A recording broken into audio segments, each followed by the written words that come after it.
शाहतलाई में चमत्कार। ऐसा माना जाता है कि बाबाजी सूर्य ग्रहण के समय कुरुक्षेत्र से बछरेटू महादेव आए थे, जहां वे संतों के साथ आए थे। इसके बाद बाबाजी शाहतलाई आए और रत्नी माई से मिले, जो द्वापर की वृद्ध महिला का प्रतीक थी, जिसने महाकौल बाबाजी का मार्गदर्शन किया था।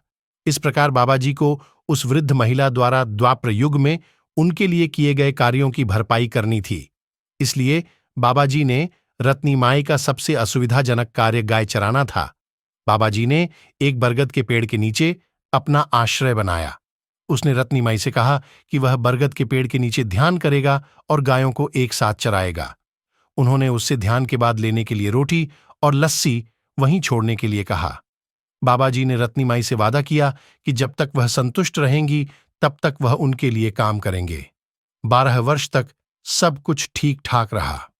12वें वर्ष के अंत तक लोगों ने गायों द्वारा फसल को नुकसान पहुंचाने की शिकायत करना शुरू कर दिया। रत्नी माई ऐसी शिकायतों को नजरअंदाज कर देती थी, लेकिन गांव के मुखिया की शिकायत से रत्नी माई का धैर्य टूट गया और वह बाबाजी को डांटने लगी। इसलिए बाबाजी रत्नी माई और गांव के मुखिया को खेत में ले गए और चमत्कारिक रूप से फसलों को कोई नुकसान नहीं हुआ। इस चमत्कार से हर कोई आश्चर्यचकित रह गया। बाबाजी अपने पूजा स्थल पर वापस आए और रत्नी माई से अपनी गायें वापस लेने और उन्हें अपने रास्ते जाने देने के लिए कहा। रत्नी माई ने मातृ स्नेह के कारण बाबाजी को वहीं रुकने के लिए मनाने की कोशिश की और उन्हें 12 वर्षों तक रोटी और लस्सी प्रदान करने की याद दिलाई।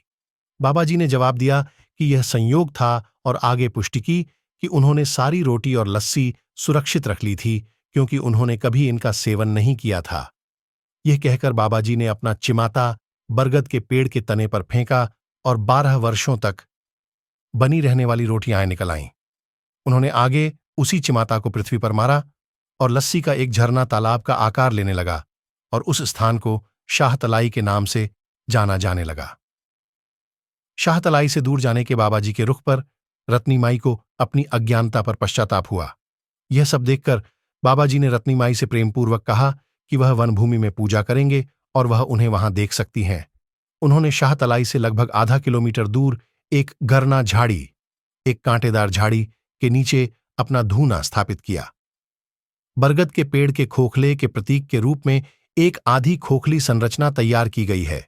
पास में ही एक मंदिर है जिसमें बाबा बालकनाथ, गुगा चौहान और नाहर सिंह जी की मूर्तियां हैं।